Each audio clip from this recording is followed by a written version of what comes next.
sobre divertículo uretral, que é uma coisa que a gente não vê todo dia, não está habituado a ver todo dia no nosso ambulatório, mas que aí é um caso interessante porque se trata de um paciente com uma queixa que a gente vê, sim, quase que diariamente no ambulatório da urogineco, né? E que foi ocasionada, né, por essa entidade. Tá? Então, o divertículo uretral, ele é uma entidade considerada rara, tá? Que abrange aí, tem uma incidência entre 1 a 6% das mulheres adultas, tá? A faixa etária de acometimento, ela está principalmente entre 30 e 60 anos, tá? Com média de idade em torno de 40 anos. É um desafio diagnóstico na cirurgia uroginecológica, né, em cirurgia reconstitutiva, porque o divertículo ele pode variar muito em complexidade, tá? Topografia, acometimento da uretra, tá? E a apresentação clínica é muito variável. Varia, né, de forma assintomática, que é uma boa parte das pacientes que têm achado incidental, tá? A pacientes bastante sintomáticas, tá? Com história de infecção de repetição, com história de dribbling, que é essa perda pós-miccional que a paciente apresentava, né, inicialmente. A maioria dos divertículos, eles têm a forma adquirida e não congênita, é muito raro o divertículo congênito, tá? E provavelmente a origem principal é de infecções recorrentes das glândulas periuretrais, né? Consequencial, obstrução dessa glândula e ruptura, né, de uma infecção, de um abscesso para a luz uretral, tá? As glândulas periuretrais, elas são, em geral, tuboalveolares, elas se estendem em toda a extensão da uretra com drenagem no corpo distal, e a situação principal delas é onde acontece a maior incidência de divertículo uretral também, né, que é nessa região lateral da uretra.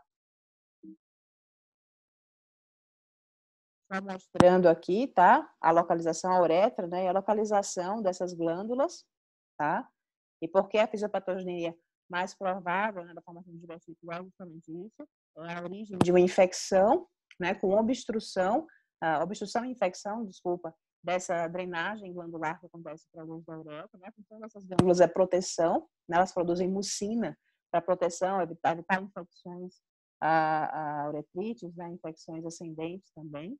E aí, quando elas têm alguma obstrução nos seus ductos, por alguma razão, podem infectar, absorberem, drenarem novamente com a luz maior, com um ósseo, uma drenagem maior, provocando essa comunicação mais permanente. Mais uma vez, né, mostrando aqui nesse esquema, como se forma o divertículo uretral, esse divertículo único, pode variar muito em topografia e extensão, né? Podem ser divertículos que acometam toda a parede da uretra, né? Ou parede anterior ou posterior, sejam exatamente circunferenciais, são divertículos complexos, né? Enfim, e aqui o que aconteceu com a nossa paciente? A nossa paciente, ela tinha um divertículo, né? Que aí acabou ainda fistulizando, comunicando com a parede vaginal, tá? Provavelmente por obstrução, ou presença de ar. É muito mais fácil, na verdade, para quando se tem um processo de acúmulo, né? Seja de urina, seja de infectado, seja abscesso, drenar para a própria luz uretral, já que esse trajeto já está formado, né? Mas quando há, de repente, alguma obstrução desse ósseo, se pode também formar fístulas uretrovaginais, no caso da paciente. É uma entidade realmente bem rara, tá? Mas foi o que aconteceu com ela no final. Ela tinha, né, um quadro inicial só de perda após a micção, e isso é comum porque a paciente, normalmente, essa paciente era continente, né? O trajeto estava bem mais distal que o esfíncter, muito provavelmente dela, mas depois que acumulava a urina aqui, ela levantava, essa urina era perdida. Isso na história inicial dela era assim. E posteriormente passou a ter uma perda contínua, em pequena quantidade, sugerindo ali que às vezes o que acumulava saía, né, ao longo do dia pela fístula. Como eu falei, inicialmente a apresentação é muito variável. 20% dos pacientes com divertículos, elas são totalmente assintomáticas e descobrem através de imagem, tá? Que tem o divertículo uretral. A apresentação clássica seria os 3Ds, né? Paciente que evolui com disúria, espareunia, né? Dor vaginal e dribbling, que é essa incontinência pós-miccional, tá? Mas nem sempre essa apresentação clássica ela é encontrada. Mais comumente, as pacientes vão referir sintomas irritativos, dor para urinar e infecção urinária de repetição, que costuma acometer até 1/3 das pacientes com divertículo, tá?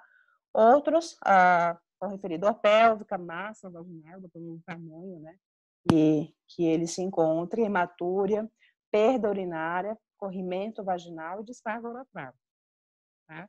E existem, lógico, também sintomas que são inespecíficos, né? E esses sintomas, né, próprios não são patognomônicos, né? E por isso que muitas vezes esses divertículos eles são subdiagnosticados. Tá? A paciente é tratada de uma forma errada, permanece com uma queixa posterior, tá? Então eles variam muito o tamanho, complexidade, né? E por vezes a complexidade do divertículo não se relaciona com os sintomas. Divertículos grandes, por vezes com cálculos interior, e a paciente pode ser totalmente assintomática, tá?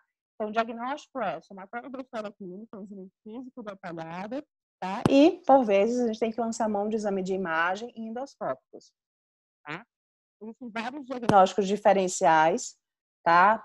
Incluindo aí pelo abalamento vaginal, prolapso vaginal, né? Prolapso do órgão pélvico, a própria glândula de Skinner, pode formar cisto, por vezes por obstrução também, então cistos de Skinner, que são nessas glândulas periuretrais, tá? Outros cistos vaginais de inclusão, né, por trauma, por vezes no parto, enfim, cistos de Gartner, que são cistos por má formação do ducto embrionário, ureter ectópico, tá? É importante o lançamento da ressonância, porque consegue diferenciar isso, que é uma entidade bem mais rara, mas bem difícil também de diagnosticar, tá? Por vezes o ureter evolui com uretrocele, que é uma dilatação distal desse ureter, e acaba agregando para a vagina. Então, pode acontecer, né, se a paciente não for bem estudada antes de ir para a cirurgia, de você provocar uma grande iatrogenia, né? Então, leomioma de parede,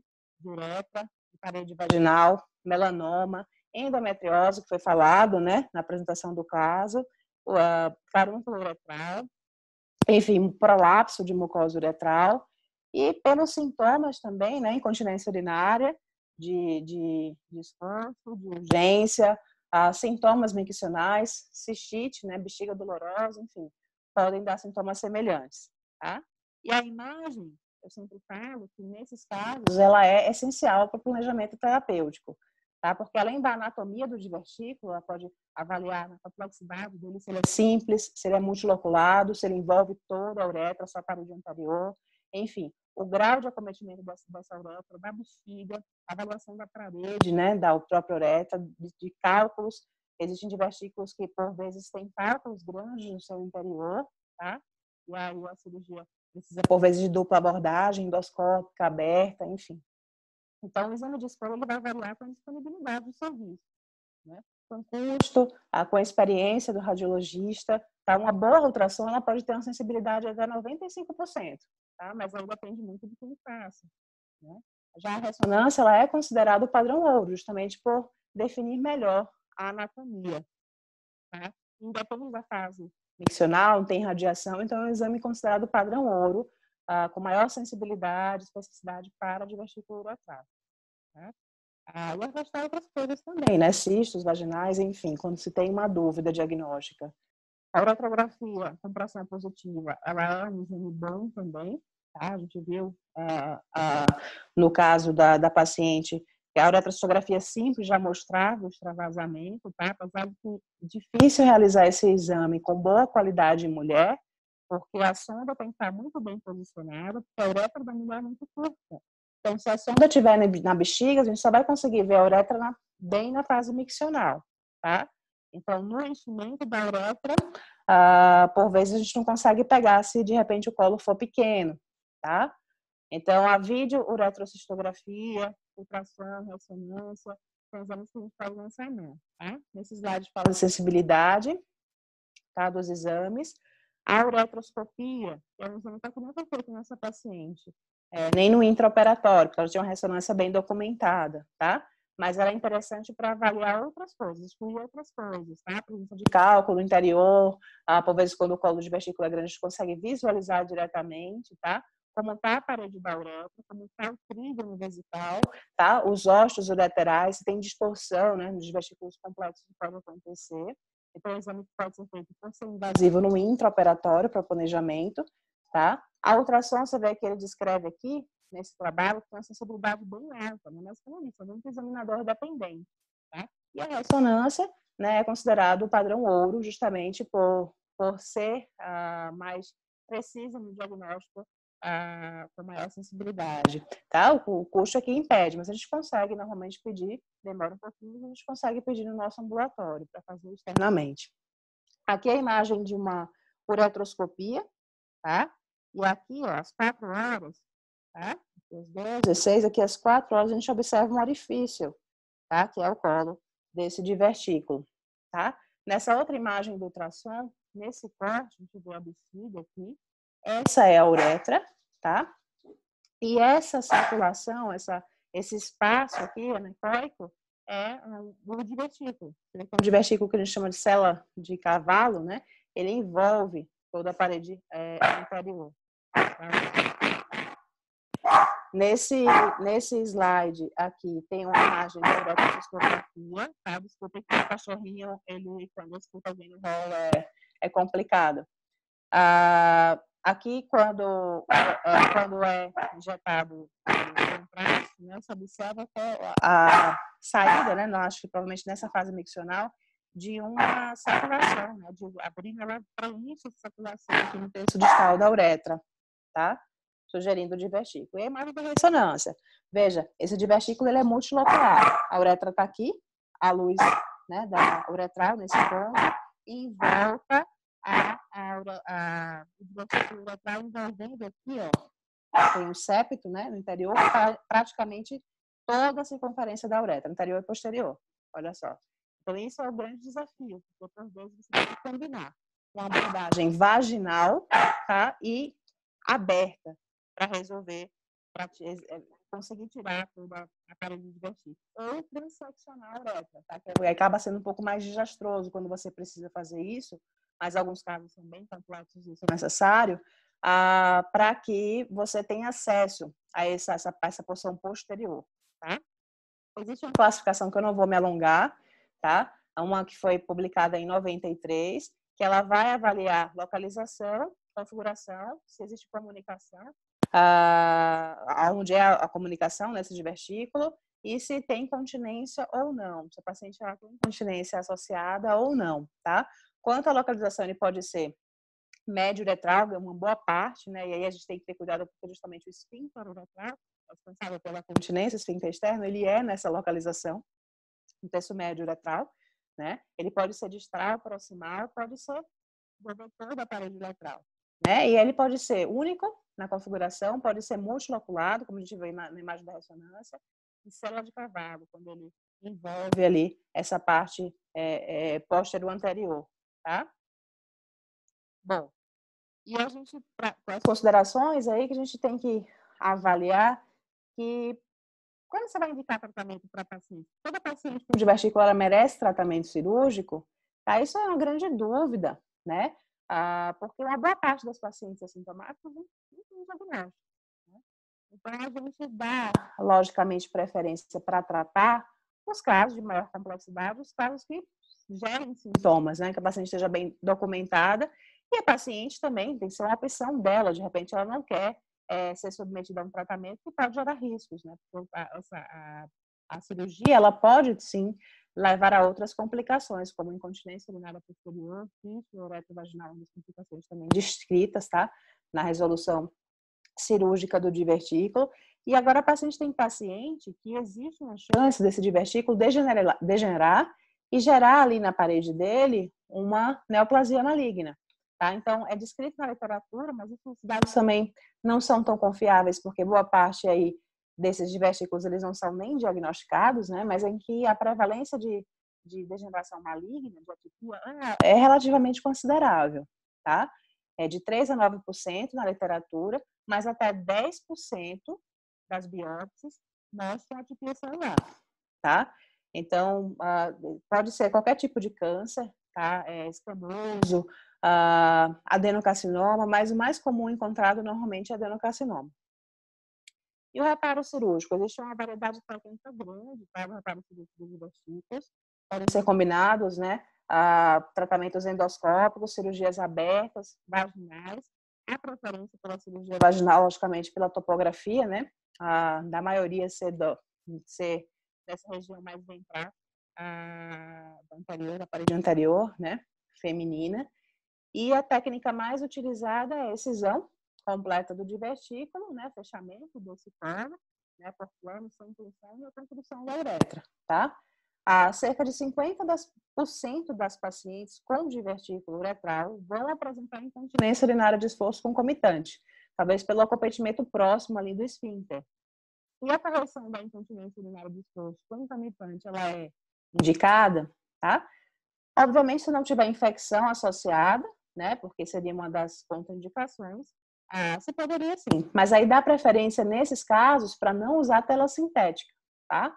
Justamente pela fragilidade da parede, por vezes necessidade de interposição de tecido, né, de retalho, a opção melhor seria slings autólogos, né, tubo de face-lata, de aponeurose, né, o sling pubovaginal. E existem complicações precoces ou tardias, né, da evolução do divertículo, né, que inclui incontinência urinária de novo, né, paciente que não tinha previamente incontinência urinária de esforço, o caso da nossa paciente, mas ela tem que ser avisada que depois do reparo cirúrgico ela pode desenvolver, tá? Né, que até 16% é uma porcentagem relativamente, né, algumas séries até 20%, relativamente considerável, né, para paciente tem paciente, principalmente se você não optar por tratar no mesmo tempo.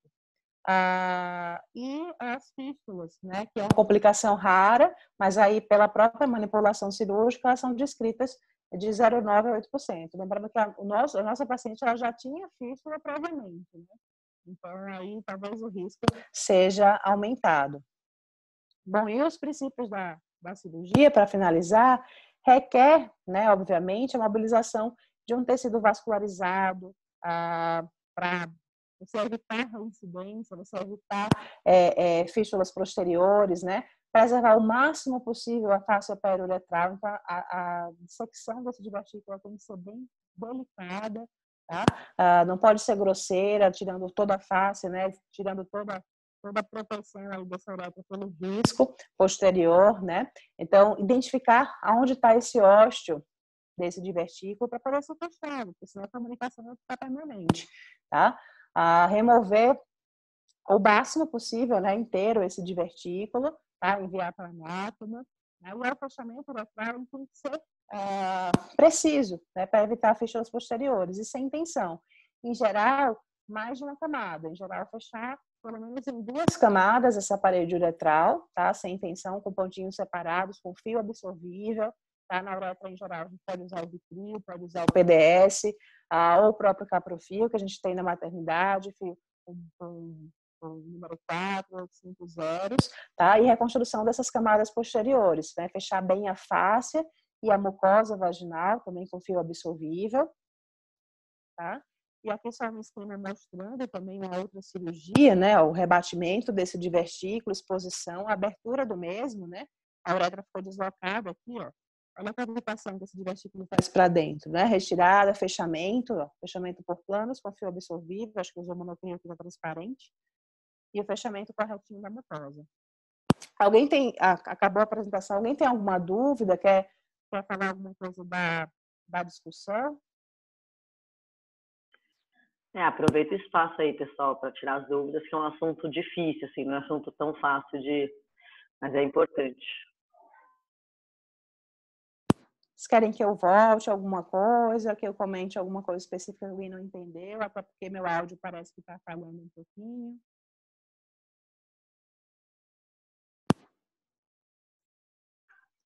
A Maíra gostou muito da discussão, ela pôs aqui no bate-papo. Agora eu consigo ver. Eu não estava conseguindo ver o bate-papo porque estava a tela cheia e eu não conseguia, eu não tenho muita habilidade com Não usou ainda, mas não estava conseguindo ver se estavam perguntando por aqui. Mas, por favor, vamos aproveitar, né, o tempo que a gente tem para poder discutir, né, acrescentar alguma coisa. Uhum.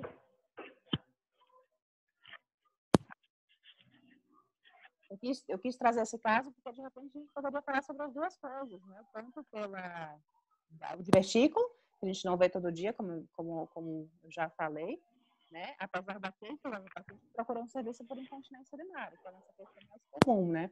Do ambulatório. Mas ela tinha uma peculiaridade na história, né? Acho que é importante também a gente conversar que esse nosso prontuário da Audigineco é um prontuário muito completinho, né? A nossa ficha, né? A ficha clínica da admissão das pacientes no ambulatório. Mas, por vezes, se a gente, de repente, não interroga essa paciente, mas o que aconteceu antes de você ter a perda urinária, né? Então, por vezes, a gente não pensa em todas as possibilidades diagnósticas, né? Ela chegou com alguns exames que eram sugestivos, né? Mas a gente pega detalhes, né, para considerar a hipótese na própria história dela, quando ela falou que foi emergência, que drenou pus pela vagina, né, que tinha abalamento, então foi um abalamento que sacou. Então é uma comunicação que de repente ela está presente, né? Ela tinha uma coleção que drenou para algum lugar, seja para a uretra, posteriormente para a vagina, né, formando a fístula. Então eu acho que são coisas importantes que a gente pega na história. Quando a gente vai analisar retrospectivamente, a paciente ela deu todas as informações do que aconteceu, da fisiopatogenia, da evolução da doença dela, na história clínica. Então, é importante, né? Não preencher o prontuário de todo jeito. A glândula de Skinner poderia ser diagnóstico diferencial, sim, obviamente, foi falado, né? Até uma tabelinha. Poderia. Na verdade, a formação do divertículo, ela inclui essas obstruções dessas glândulas, né? As glândulas perineais, produtoras de mucina, e a própria TV de Skinner, que faz uma topografia também, né? E ela pode, sim, gerar uma infecção, abscesso, e drenar para a luz uretral, e tornar o divertículo. A fisiopatogenia do divertículo é exatamente essa. É provavelmente uma glândula, mais glândulas, né, nessa topografia, que obstruem, né, tem infecção, obstruem e depois elas drenam. Então, sim, poderia ser, se infectado, poderia ser diagnóstico diferencial. Mas a evolução para a incontinência urinária já me faz pensar que tem uma comunicação, seja para a vagina, no caso dela, e para a uretra também, no caso dela. Ela tinha comunicação dos dois, das duas luzes, né, uretral e vaginal. Mais alguma dúvida?